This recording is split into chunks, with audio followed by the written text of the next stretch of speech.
Apakah jelas? Jadi kalau kalian mengajar di kelas memberikan half dragonfly, ingat target areanya adalah hamstring dan groin. Opsi kaki, lipat di depan, lipat ke belakang, atau ditekuk. Opsi penggunaan props, kalau tidak ada props, tinggal bawa badannya ke depan. Kalau ada blok, bisa pakai blok. Boleh di bawah dahi. Atau kalau tidak bisa terlalu rendah, tinggikan bloknya. Bisa di bawah siku.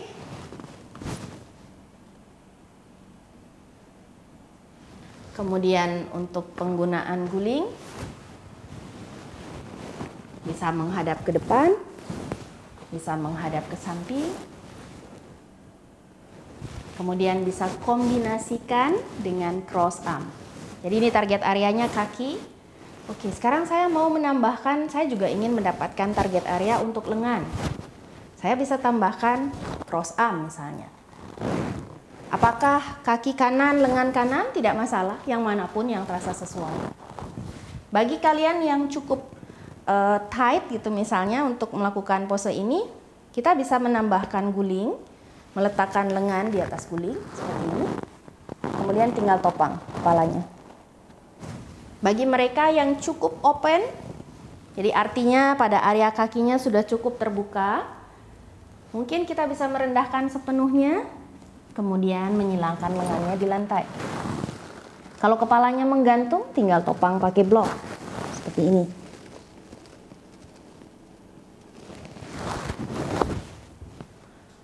Untuk bisa membawa rendah, tentu dibutuhkan kaki yang sudah lebih lentur, sudah lebih terbuka.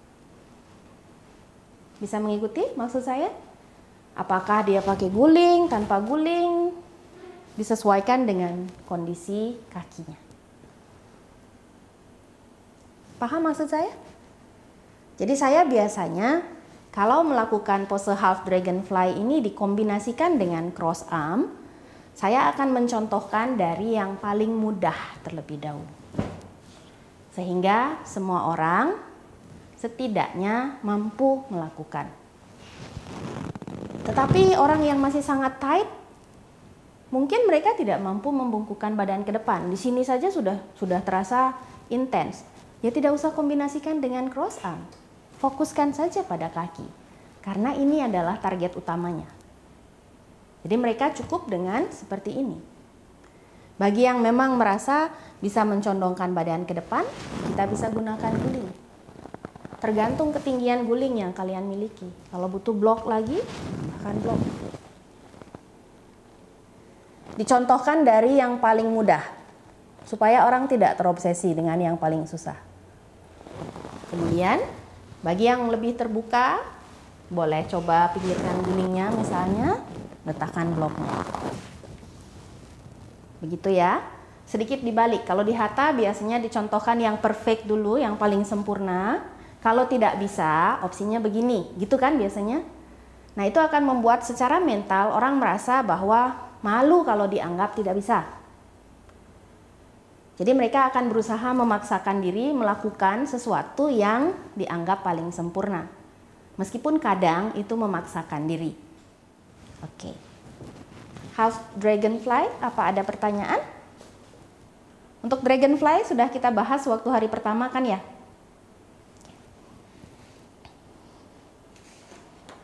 Cross arm itu hanya tambahan, boleh dilakukan, boleh tidak. Half dragonfly target utamanya kaki. Jadi kalau mau dikombinasikan dengan cross arm, kita mendapatkan tambahan pada area lengan. Clear? Kemudian di situ ada figure 4. Figure 4 target areanya glutes, bokong, dan samping paha IT band.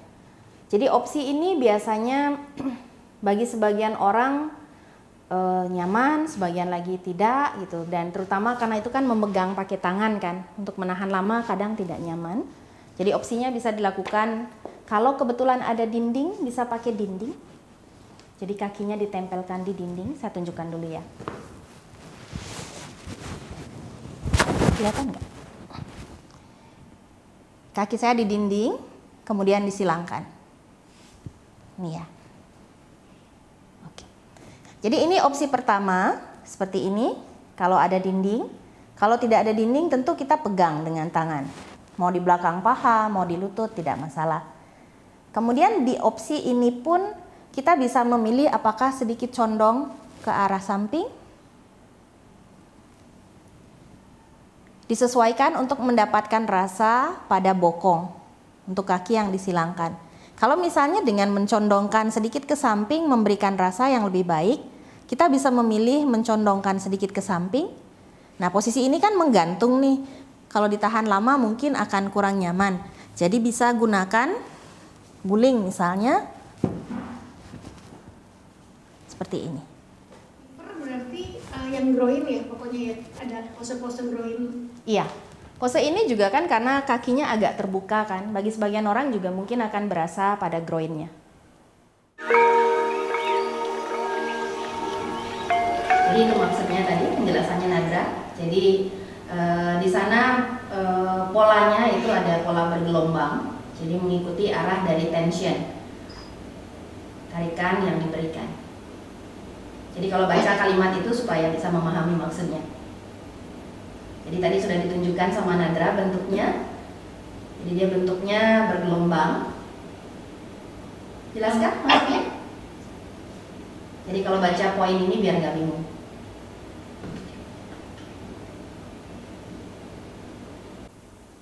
Kita lanjut. Berikutnya ada elastin. Elastin itu warnanya kuning, banyak ditemukan di superficial fascia. Jadi yang tadi yang fascia yang saya kasih lihat yang membentuk tubuh kita persis di bawah kulit itu banyak ditemukan di sana. Dia sangat sticky seperti namanya elastin, jadi dia elastik seperti elastic band. Sama seperti tadi, dia arahnya ke berbagai arah sesuai dengan arah tarikannya. Kemudian dia crosslink.